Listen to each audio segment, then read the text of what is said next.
Biografías en PBO.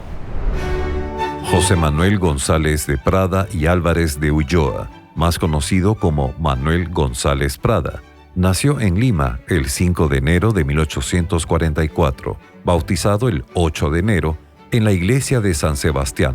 En 1855, Ramón Castilla ordenó el destierro del padre de González Prada, ya que éste era partidario del derrocado presidente José Rufino Echenique. Este obligó a la familia a trasladarse a Valparaíso, Chile, donde asistió al colegio inglés dirigido por Mr. Goldfinch y Herr Bloom.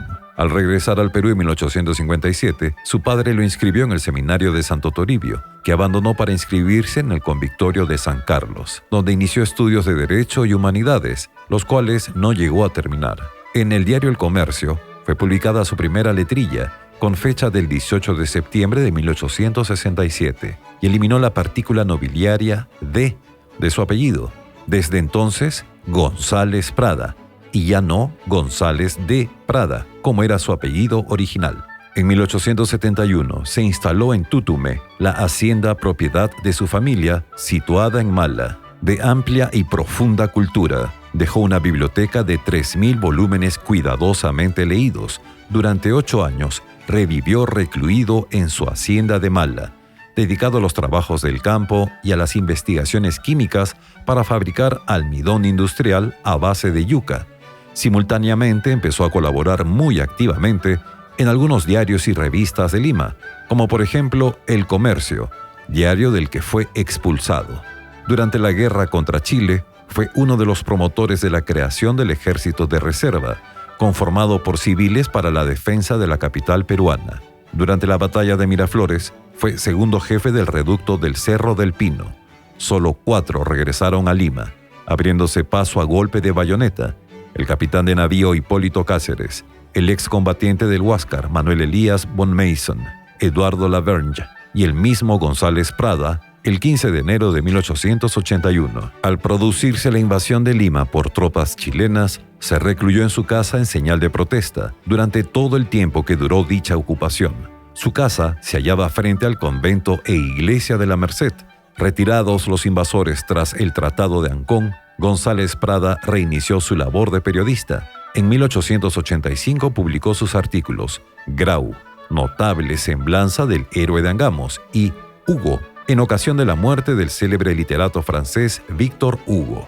En 1886 pasó a formar parte como vicepresidente del Círculo Literario, nacido del grupo Bohemia Literaria. Su primer discurso célebre fue leído en el Ateneo de Lima en 1886. Famoso es también su discurso en el Politeama de 1888, donde ante el presidente Andrés Avelino Cáceres y sus ministros proclamó: «Los viejos a la tumba, los jóvenes a la obra».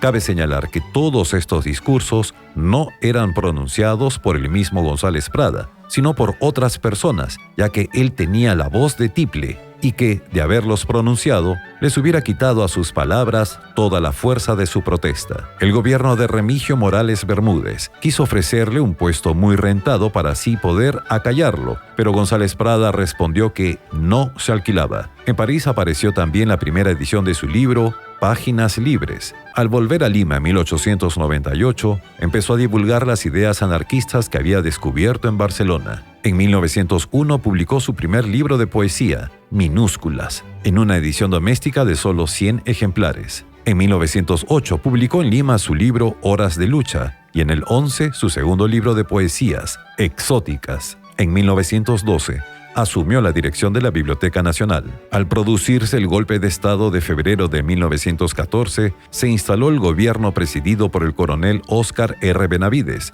González Prada, contrario al militarismo, renunció a su cargo. Restituido el orden constitucional en 1915, con la ascensión del segundo gobierno de José Pardo, González Prada volvió a su cargo al frente de la Biblioteca Nacional. Falleció repentinamente en su casa de Puerta Falsa del Teatro, en Lima, el 22 de julio de 1918, a los 74 años de edad. Biografías en PBO.